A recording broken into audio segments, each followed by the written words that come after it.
Na tuangazie misimu mitano ya mnyama mkali Simba Sports Club akiwa anashiriki katika upande wa michuano ya kimataifa.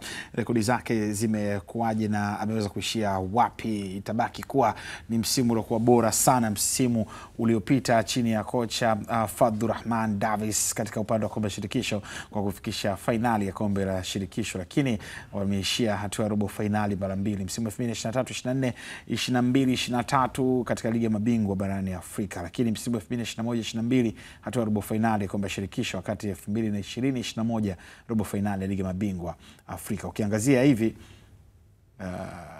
Simba inang'ara. Timu fulani kubwa. Simba inapendeza. Robo finali.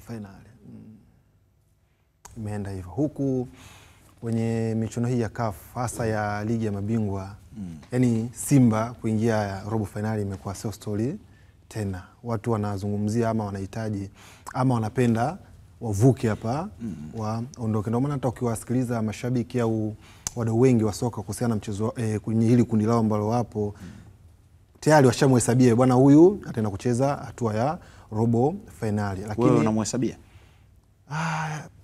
It's a bit tough kidogo kwa msimu huu kwa aina timu ambazo zipo na aina ya matokeo huenda yakawa tofauti kidogo. Kwa hiyo ukiambia ukiweka turufu yako, shilingi yako kwa historia ambayo wanayo nitawapa wataenda hatua ya robo finali.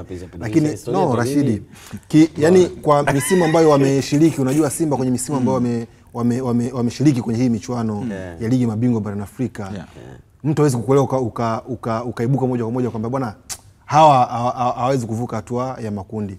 Kuna facts zinakukataa, yani zinakukataa facts, kwa hiyo inakupa sababu ya kusubiri zaidi. Namuelewa hili.